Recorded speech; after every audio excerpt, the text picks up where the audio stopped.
नमस्कार जी। तो चलिए आज की क्लास में हम बात करेंगे मनोविज्ञान की। तो मनोविज्ञान यानी कि साइकोलॉजी से रिलेटेड कुछ इंपॉर्टेंट क्वेश्चंस आज की क्लास में हम पढ़ेंगे। तो क्लास को बीच में स्किप करके बिल्कुल नहीं जाना है क्योंकि बहुत इंपॉर्टेंट क्लास होने वाली है। तो चलिए शुरू करें आज की ये क्लास।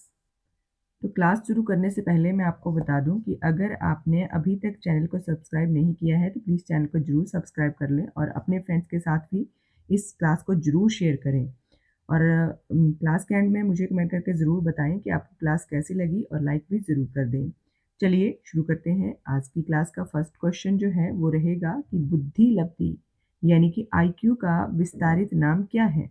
तो आईक्यू की जो फुल फॉर्म है वो है इंटेलिजेंस कोशिएंट, ठीक है? इंटेलिजेंस कोशिएंट, आईक्यू, ठीक है? नेक्स्ट है कि बुद्धि लब्धि का सूत्र क्या है, ठीक है?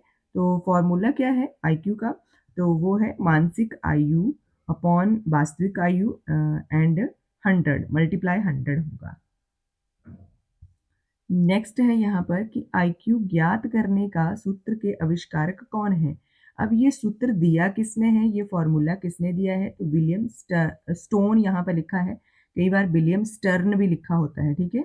1912 में, ठीक है? 1912 में ये फॉर्मूला उनके द्वारा जो था वो दिया गया है। नेक्स्ट है कि बुद्धि लब्धि का सर्वप्रथम प्रयोग किसने किया? तो बुद्धि लब्धि का जो सर्वप्रथम प्रयोग किया गया है वो 1916 में किया गया है, ठीक है? तो इसके आविष्कारक तो आपको लग ही गया पता, विलियम स्टोन, ठीक है? नेक्स्ट है कि सभी बच्चे जन्म के समय एक समान होते हैं। ये प्रसिद्ध कथन जो है वो किसका है? तो ये कथन जो है वॉटसन का है कि जन्म के समय जो है वो सभी बच्चे एक समान ही होते हैं, ठीक है?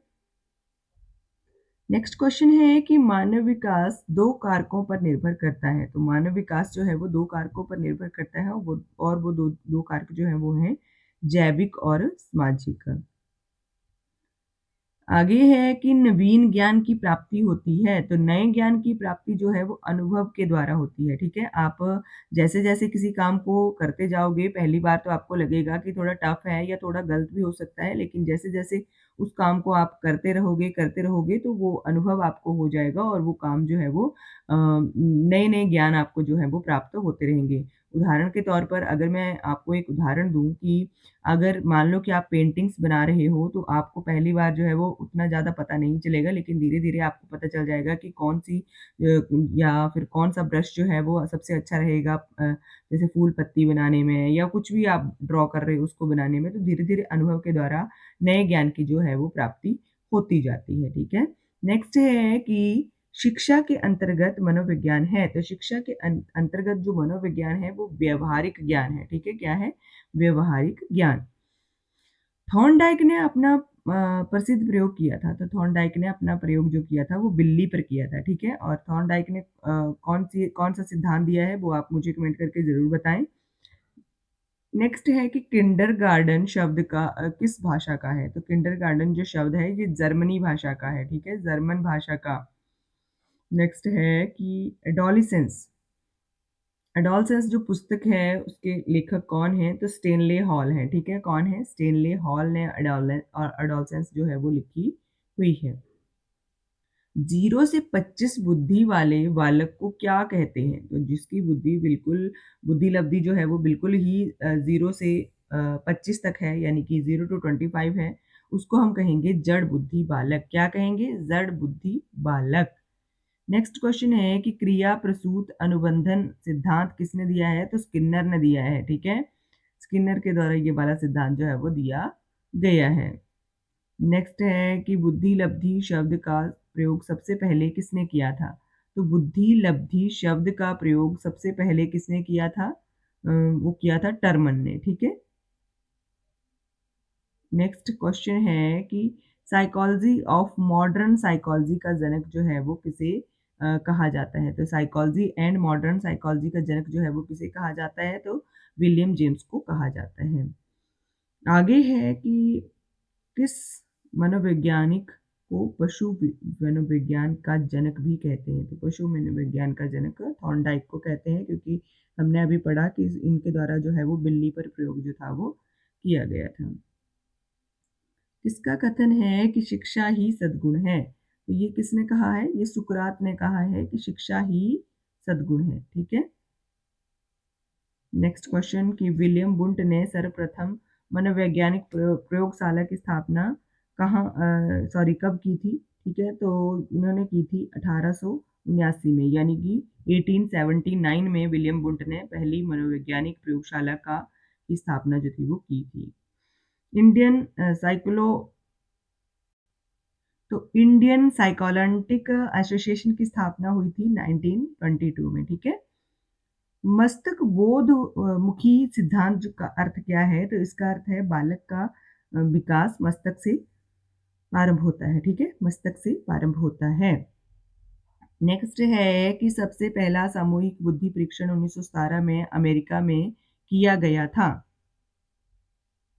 जिसका नाम क्या? तो इसका नाम था आर्मी अल्फा परीक्षण, ठीक है? नेक्स्ट क्वेश्चन है कि जीवन के प्रथम 2 वर्षों में बालक अपने भावी जीवन का शिलान्यास करता है। ये प्रसिद्ध कथन किसका है? तो ये स्ट्रैंग ने कहा है, ठीक है? किसने कहा है? स्ट्रैंग ने कहा है कि जो बच्चे के पहले 2 वर्ष होते हैं, उसमें वो अपने भावी जीवन का शिलान्यास जो है वो करता है। नेक्स्ट कि 2 वर्ष की उम्र तक बालक में लगभग सभी प्रवृत्तियों का विकास हो जाता है, तो ये किसने कहा है?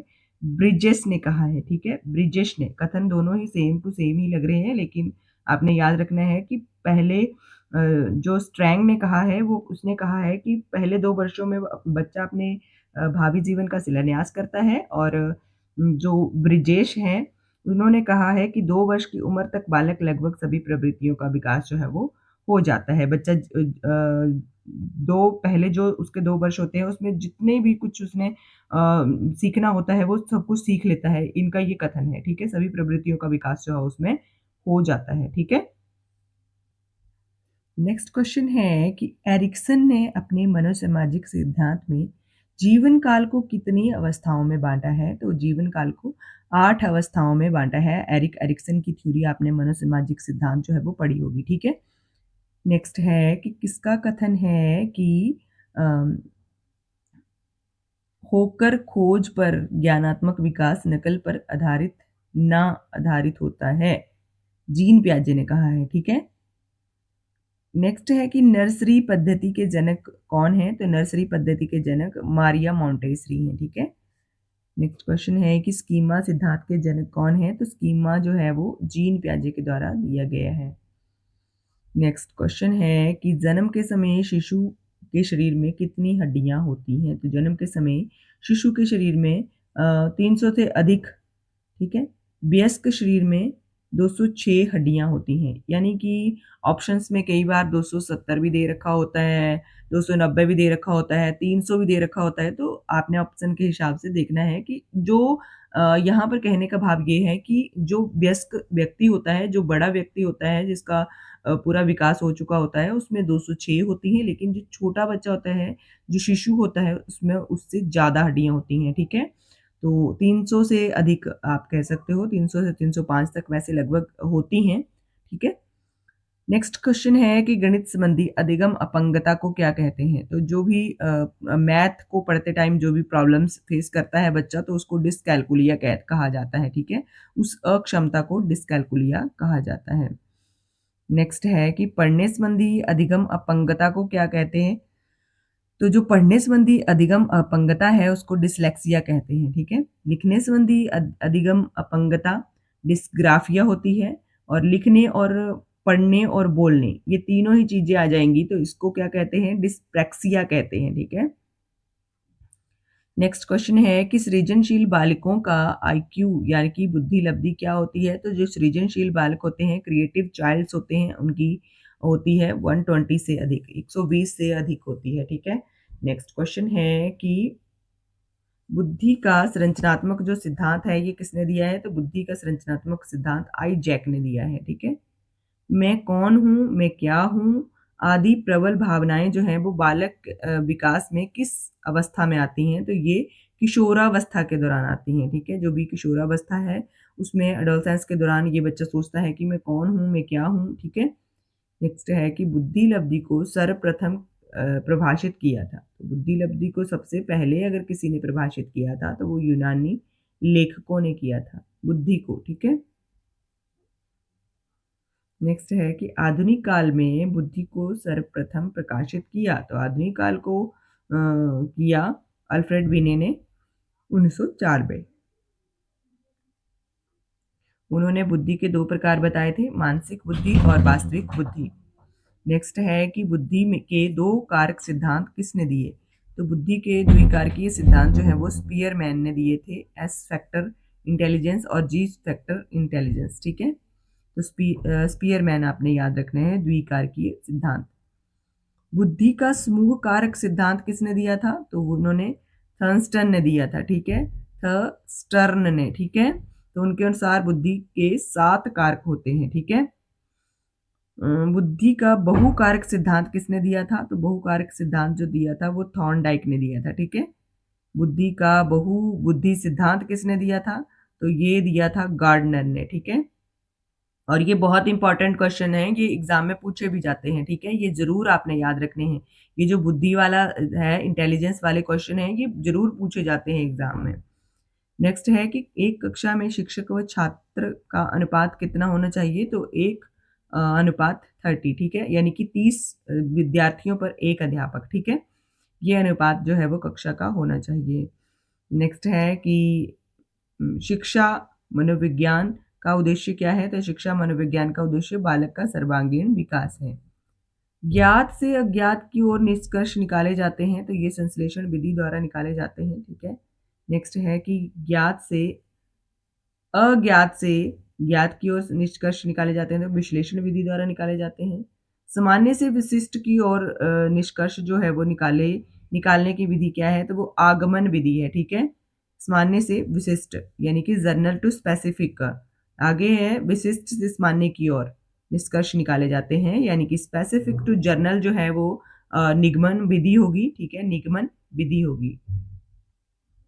नेक्स्ट क्वेश्चन है कि अधिगम का श्रेणीबद्ध सिद्धांत किसने दिया? तो अधिगम का श्रेणीबद्ध जो सिद्धांत है वो दिया है रॉबर्ट गेने ने। अधिगम प्रक्रिया को निम्नलिखित भागों में उन्होंने बांटा है, तो यहाँ पर जो भाग हैं वो भी दिए गए हैं। श्रृंखला अधिगम, शाब्दिक अधिगम, बहु निवेदन अधिगम, प्रत्यय अधिगम, सिद्धांत अधिगम, समस्या समाधान अधिगम, संकेत अधिगम और उद्दीपन अधिगम प्रक्रिया, ठीक है। तो इतने इन्होंने भाग बांटे हुए हैं, तो ये श्रेणीबद्ध सिद्धांत इनके द्वारा जो है वो रॉबर्ट गेने के द्वारा दिया गया है। नैतिकता का सिद्धांत किसने दिया है? तो नैतिकता मॉरल जो डेवलपमेंट है वो दी गई है जीन पियाजे, ठीक है। नेक्स्ट है कि नैतिकता के सिद्धांत को पियाजे ने जो है वो कितने भागों में बांटा है? तो पियाजे ने नैतिकता के सिद्धांत को 4 भागों में बांटा है।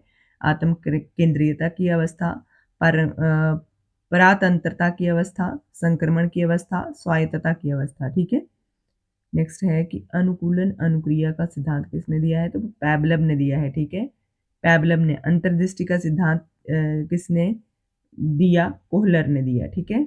और उन्होंने ये जो प्रयोग है वो सुल्तान नामक चिंपैंजी पर किया था। कई बार ऐसे भी एग्जाम में पूछा जाता है कि कोहलर ने जिस चिंपैंजी के ऊपर प्रयोग किया था उस चिंपैंजी का नाम क्या था? तो उस चिंपैंजी का नाम सुल्तान था। ये जरूर आपने याद रखना है। अंतर्दृष्टि सिद्धांत के द्वारा कोहलर ने क्या प्रमाणित किया? तो जो अंतर्दृष्टि है सिद्धांत है, ये इसके द्वारा कोहलर ने क्या प्रमाणित किया था? इसने ये प्रमाणित किया था कि बालक भी अपनी सूझबूझ अंतर्दृष्टि से सीखने का प्रयास जो है वो करता है। चिन्ह का सिद्धांत किसने दिया? टॉलमैन ने दिया। पुनरावृत्ति का सिद्धांत किसने दिया? स्टेनले हॉल ने दिया। और अभी आप हमने पीछे ये भी क्वेश्चन पढ़ा था कि अडोलेसेंस जो पुस्तक है उसके लेखक भी स्टेनले हॉल हैं, और स्टेनले हॉल का एक बहुत बड़ा कोटेशन, बहुत इम्पॉर्टेंट कोटेशन है कि जो किशोरावस्था है वो बहुत तनाव तूफान की अवस्था है, ठीक है। इसी तरह का कुछ उन्होंने एक कोटेशन दिया है वो जो बहुत बार एग्जाम में पूछा जाता है। शास्त्रीय अनुबंधन का सिद्धांत किसने दिया है? तो वो पैबलव ने दिया है, ठीक है, पैबलव। नेक्स्ट है कि बुद्धि इकाई का सिद्धांत किसने दिया है? तो बुद्धि इकाई का सिद्धांत स्टर्न और जॉनसन ने दिया है। नेक्स्ट है कि प्रोजेक्ट विधि के आविष्कारक कौन है? Very very very important question है कि प्रोजेक्ट विधि के आविष्कारक कौन है? तो प्रोजेक्ट विधि जो है वो उसके आविष्कारक जॉन डीवी है। नेक्स्ट है कि भाषा का सापेक्षवादी सिद्धांत किसने दिया? तो वहार्फ ने दिया। भाषा विकास का सिद्धांत किसने दिया? चोम्स्की ने दिया। अवलोकनात्मक अधिगम सिद्धांत किसने दिया? अल्बर्ट बंडूरा ने दिया। अवलोकन, ठीक है, ऑब्जर्वेशन, अधिगम, ठीक है। नेक्स्ट है कि क्षमता का विकास का अन्य नाम क्या है? तो वो कौशल विकास है। एडवांस्ड ऑर्गेनाइजर प्रतिरूप किसने दिया? तो ऑस्वेल ने दिया। साइकोलॉजी शब्द की उत्पत्ति हुई है तो लैटिन भाषा से हुई है साइकोलॉजी शब्द की उत्पत्ति। संभाव्य और वास्तविक विकास स्तर के जनक हैं तो वाइगॉत्स्की हैं। श्रृंखला अधिगम, ठीक है, अभी हमने ऊपर भी पढ़ा था। श्रृंखला अधिगम के जो से संबंधित मनोवैज्ञानिक हैं तो वो टॉलमैन है। तो क्वेश्चन है यहाँ पे, the language and the thought of the child नामक पुस्तक के लेखक कौन है? तो जीन प्याजे हैं और इन्होंने ये पुस्तक जो है वो 1923 में लिखी है। नेक्स्ट क्वेश्चन है कि गणित संबंधी विकार को क्या कहते हैं? अभी हमने पीछे भी पढ़ा, डिस्कैलकुलिया कहते हैं। नेक्स्ट क्वेश्चन जो आता है यहाँ पर वो है कि विशिष्ट बालकों में कौन सी श्रेणी के बालक आते हैं? तो जो विशिष्ट बालक हैं उनमें प्रतिभाशाली, गूंगा, अंधा, बहरा और सृजनशील व्यक्ति जो है वो आते हैं, ठीक है, विशिष्ट बालकों में। संवेगात्मक दृष्टि से पिछड़े हुए बालक भी इसी दृष्टि में आते हैं। इनमें विकलांग बालक जो है वो नहीं आते हैं। नेक्स्ट है कि सामान्य बुद्धि वाले बालक की बुद्धि लब्धि कितनी होती है? तो सामान्य बुद्धि वाले जो बालक होते हैं उनकी बुद्धि लब्धि 90 से 110 तक होती है। विद्यालय समाज का लघुत्तम रूप है, ये किसने कहा था? तो ये जॉन डेवी ने कहा था, ठीक है। संवेगात्मक संतुलन स्थापित करने के लिए विद्यालयों को छात्रों को क्या प्रदान करना चाहिए? तो पुरस्कार, प्रेरणा और प्रशंसा प्रदान करनी चाहिए। नेक्स्ट क्वेश्चन है कि संवेगात्मक स्थिति पाई जाती है कमजोर बालकों में। मनोविज्ञान को व्यवहार का विज्ञान किसने कहा है? तो ये वॉटसन ने मनोविज्ञान को आत्मा का, मन का और चेतना का विज्ञान जो है वो कहा है, वॉटसन ने, ठीक है। नेक्स्ट है कि किसने कहा है कि शिशु अपने एवं संसार के बारे में अधिकांशतः बातें खेल के माध्यम से सीखता है? तो ये स्ट्रैंग ने कहा है, ठीक है, स्ट्रैंग ने कहा है। मनोसामाजिक विकास का सिद्धांत के प्रतिपादक कौन है? तो एरिक्सन है। अभी हमने पीछे भी ये क्वेश्चन पढ़ा कि एरिक एरिक्सन इनका पूरा नाम है और इनके द्वारा मनोसामाजिक विकास का सिद्धांत दिया गया है जिसमें इन्होंने मानव जीवन की कितनी अवस्थाओं में बांटा हुआ है? 8 अवस्थाओं में, ठीक है। नेक्स्ट है कि किस अवस्था में बच्चे अपने समय आयु वर्ग के सक्रिय सदस्य बनते हैं? तो किशोरावस्था में, ठीक है, किशोरावस्था में। प्रारंभिक स्तर पर मातृभाषा में शिक्षा देना क्यों बेहतर है? तो मातृभाषा से शिक्षा देने से प्राकृतिक वातावरण में बच्चों को सीखने में सहायता जो है वो मिलती है, ठीक है। प्रयोजनवाद के द्वारा किस विधि का आविष्कार हुआ है? तो प्रयोजनवाद के द्वारा प्रोजेक्ट विधि का जो आविष्कार है वो हुआ है। देखो, सुनो और बोलो आधारित है तो वो प्रयोगात्मक विधि पर आधारित है।